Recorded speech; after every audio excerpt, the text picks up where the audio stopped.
யாழ்ப்பாணத்தில் சர்வதேச கிரிக்கெட் மைதானம் நிச்சயம் அமைக்கப்படும். அமைச்சர் திட்டவட்டமாக தெரிவிப்பு. யாழ்ப்பாணம் பண்டைதீவு பகுதியில் சர்வதேச கிரிக்கெட் மைதானம் அமைக்கும் திட்டம் தொடர்ந்து முன்னெடுக்கப்படும் என்று அமைச்சரவை பேச்சாளரும் அமைச்சருமான நலிந்த ஜெயதிச தெரிவித்துள்ளார். அமைச்சரவை முடிவுகளை அறிவிக்கும் வாராந்த ஊடகவியலாளர் சந்திப்பின் போதே அவர் இதனை திட்டவட்டமாக தெரிவித்துள்ளார். மண்டைதீவில் அமையவுள்ள இந்த மைதானத்துக்கான கட்டுமான பணிகளை முறையான சுற்றுச்சூழல் அனுமதி செயல்முறைகள் பூர்த்தியாகும் வரை தற்காலிகமாக நிறுத்துமாறு மத்திய சுற்றாடல் அதிகார சபை அறிவுறுத்தியுள்ளது. இது குறித்து ஊடகவியலாளர்கள் எழுப்பிய கேள்விக்கு பதிலளிக்கும் போதே அமைச்சர் இவ்வாறு பதில் வழங்கியுள்ளார். இலங்கைக்கு வருகை தந்த சுவாமி கைலாசம் கிரிஜி மகராஜ் தலைமையிலான குழுவினர் மன்னார் திருக்கேதீஸ்வரம் திருத்தலத்திற்கு விஜயம். இந்தியாவிலிருந்து இலங்கைக்கு வருகை தந்த சுவாமி கைலாசம் கிரிஜி மகராஜ் தலைமையிலான குழுவினர் இன்றைய தினம் காலை விசேட உலக வானூர்தி மூலம் மன்னாருக்கு வருகை தந்துள்ளனர். மன்னார் தள்ளாடி விமான ஓடுதளத்திற்கு வருகை தந்த குறித்த குழுவினர் மன்னார் மாவட்டத்தில் பாடல் பெற்ற திருத்தலங்களில் ஒன்றான திருக்கேதீஸ்வரம் திருத்தலத்திற்கு விஜயம் மேற்கொண்டுள்ளனர். அத்துடன் இந்த ஆன்மீக விஜயத்தின் ஒரு பகுதியாக சுவாமி அவர்கள் கீரிமலை நகுலேஸ்வரர் ஆலயம் உள்ளிட்ட புனித சிவாலயங்களின் தரிசனம் மேற்கொண்டுள்ளதுடன் சீதா அம்மன் கோவில் உள்ளிட்ட முக்கிய ஆன்மீக ஸ்தலங்களுக்கும் விஜயம் மேற்கொண்டுள்ளார்.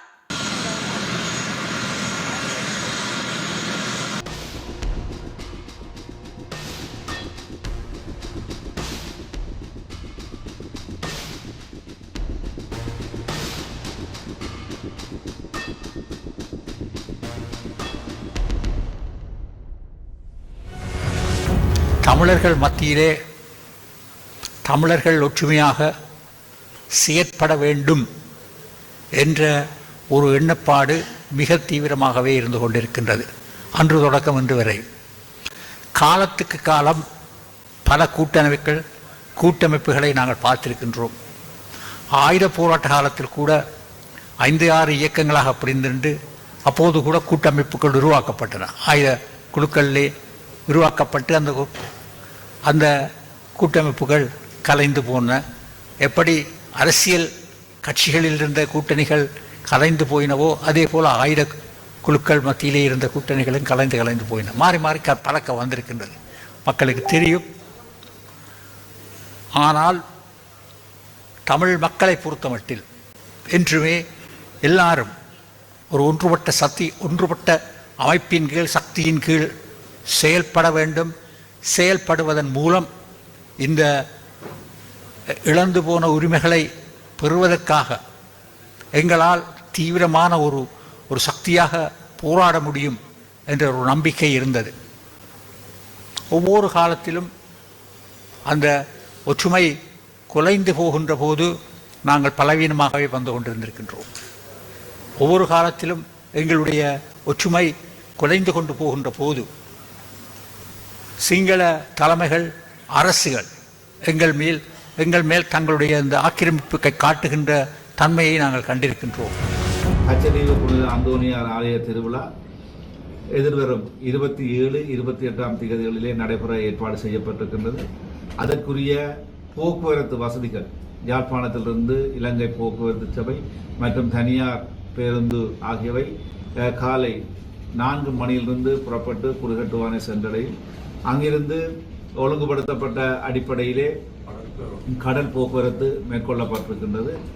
அதே வேளையிலே கச்சதீவு பகுதியிலே தற்போது அனைத்து ஏற்பாடுகளும் கடற்படையினுடைய பிரதேச சபையினுடைய பிரதேச செயலகத்தினுடைய ஏற்பாட்டிலே அனைத்து விடயங்களும் பூர்ணப்படுத்தப்பட்டிருக்கின்றன. அங்கு குடிநீர் வசதிகள் மற்றும் மலசல கூட வசதிகள் ஏற்பாடு செய்யப்பட்டு அங்கு வருகின்ற அடியவர்கள் பக்தர்கள் தங்களுடைய பிரசன்னத்தை சரியான முறையில் மேற்கொள்ளக்கூடிய அனைத்து ஏற்பாடுகளும் கடற்படையால் வழிபடுத்தலே மேற்கொள்ளப்பட்டிருக்கின்றது. இம்முறை இந்த உணவு விநியோகத்தை பொறுத்தவரையிலே 28 தேதி காலை உணவு மட்டும் அங்கே வழங்கக்கூடிய ஏற்பாடு மேற்கொள்ளப்பட்டிருக்கின்றது. அதற்கு முன்னைய தினங்களிலே கலந்து கொள்பவர்கள் தங்களுக்குரிய உணவுகளை எடுத்து வரக்கூடிய ஏற்பாடுகள் இருக்கின்றது.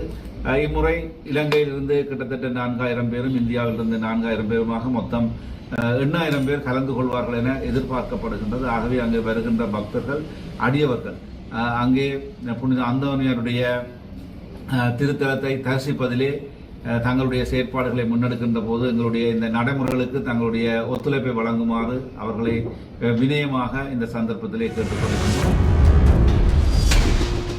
தமிழர் பகுதியில் மீண்டும் சிங்கள குடியிருப்பு. தமிழ் எம்பி வெளியிட்ட முக்கிய அறிவிப்பு.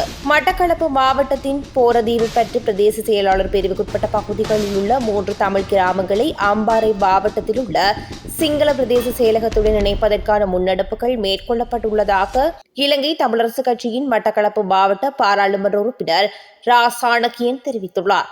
அத்துடன் இந்த விடயம் தொடர்பில் போரதீவு பற்று பிரதேச செயலகத்திற்கு இன்று பிற்பகல் விஜயம் மேற்கொண்டுள்ள இலங்கை தமிழரசு கட்சியின் மட்டக்களப்பு மாவட்ட பாராளுமன்ற உறுப்பினர் ரா சாணக்கியன் பிரதேச செயலாளர் ரங்கநாதனுடன் கலந்துரையாடியுள்ளார்.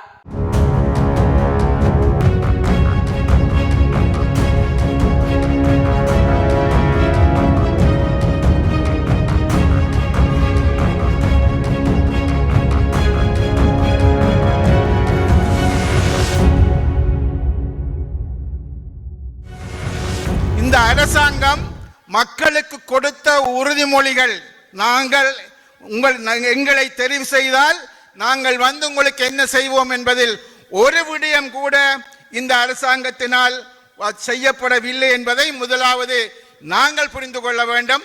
அதனை மக்கள் புரிந்து கொள்ள வேண்டும் என்று சொன்னால், ஒவ்வொரு முறையும் யாழ்ப்பாணம் வருகிற பொழுதோ, வன்னிக்கு வருகிற பொழுதோ, மட்டக்களப்புக்கு வருகிற பொழுதோ ஜனாதிபதியானவர் ஏதோ இந்த நாட்டை தமிழ் மக்களுக்கு எல்லாவற்றையுமே பெற்றுக் கொடுத்து விடுவார் என்று சொன்ன விதமான ஒரு மாயை உருவாக்கப்பட்டு கொண்டிருக்கின்றது. இன்னும் ஒரு வகையில் நான் சொல்ல வேண்டிய விடயம், இப்பொழுது இந்த மாகாண சபை தேர்தல்களை ஒத்திவைப்பது. இந்த மாகாண சபை தேர்தல்களை ஒத்திவைப்பதற்கான சில காரணங்கள் இருக்கிறது. அது என்ன காரணங்கள்? ஒன்று, கொள்கை ரீதியாக இப்பொழுது வந்திருக்கக்கூடிய அரசாங்கம் அதிகார பகிர்வுகள் தேவையில்லை என்று நம்புகிறது. இந்த நாட்டில் இருக்கக்கூடியது வெறுமனே பொருளாதார பிரச்சனைகள் மாத்திரம்தான். அந்த பொருளாதார பிரச்சனை என்பது நீக்கப்பட்டு விட்டால் இந்த நாட்டில் எல்லா பிரச்சனையுமே தீர்ந்துவிடும். இனப்பிரச்சனை என்று சொல்லி ஒன்று இல்லை என்பது ஒரு விடயம். ஆகவே இப்பொழுது தேர்தலை வைத்து மீண்டும் தமிழ் மக்களது கைகளில் அதிகாரங்களை கொடுக்க தேவையில்லை என்பது ஒரு விடயம். இரண்டாவதான ஒரு விடயம் என்னவென்றால், ஏற்கனவே அவர்கள் பாராளுமன்ற தேர்தலுக்கு பிற்பாடு நடந்த உள்ளூராட்சி சபை தேர்தல்களில் 23 லட்சம் வாக்குகளை இழந்திருக்கிறார்கள். அவ்வாறான ஒரு சூழ்நிலையில் இன்னும் ஒரு தேர்தலுக்கு போய் நாங்கள் பலவற்றை இழந்து விடுவோம் என்ற அச்சம் அவர்களுக்கு இருக்கலாம் என்பது இன்னும் ஒரு காரணம். ஆகவே அதற்காக இப்பொழுது என்ன செய்கிறார்கள் என்றால், பாராளுமன்றத்தில் ஒரு தெரிவுக்குழுவை நியமித்து அந்த தெரிவுக்குழுவுடன் கேட்கிறார்கள், நாங்கள் என்ன விதமான தேர்தலை வைப்பது, பழைய முறையிலான தேர்தலா, புதிய முறையிலா? புதிய முறையில் என்றால் அந்த தேர்தல் எப்படி என்ற ஒரு பாராளுமன்ற தெரிவுக்குழு நியமிக்கப்பட்டிருக்கிறது. அதில் 11 பேரோ 12 பேர் அங்கம் வகிக்கிறார்கள். அவர்கள் ஒரு முடிவுக்கு வர வேண்டும். அந்த முடிவு இந்த வருஷம் வருமா, அடுத்த வருஷம் வருமா என்பது ஒருத்தருக்கும் தெரியாது. ஏனென்றால் அவர்களுக்கு ஒரு குறிக்கப்பட்ட நேரம் கொடுக்கப்பட்டாலும் கூட அந்த பாராளுமன்ற தெரிவுக்குழு ஒரு முடிவுக்கு வராவிட்டால் அவர்கள் இன்னும் ஒரு 3 மாதம் 6 மாதம் அவர்களுக்கான கால அவகாசங்களை வழங்குவார்கள். அப்படி வழங்குவதனூடாக இந்த பாராளுமன்ற தெரிவு குழு என்பது காலத்தை விரயம் செய்யுமே தவிர அவர்கள் ஒரு முழுமையான முடிவுக்கு வர மாட்டார்கள். இன்னும் ஒரு வகையில் சொல்வதாக இருந்தால், பழைய முறையின்படி தேர்தல் நடத்தப்பட்டால், அதாவது இந்த வருகிற மாசமோ என்னவோ இந்த சபை கூட, இந்த தெரிவுக்குழு கூட இருப்பதாக சொல்கிறார்கள். இந்த தெரிவுக்குழு கூடி உடனடியாக கடந்த கால முறையில் தேர்தலை நடத்த வேண்டும் ஒரு முடிவுக்கு வந்தால் இந்த தேர்தலை நடத்த முடியும்.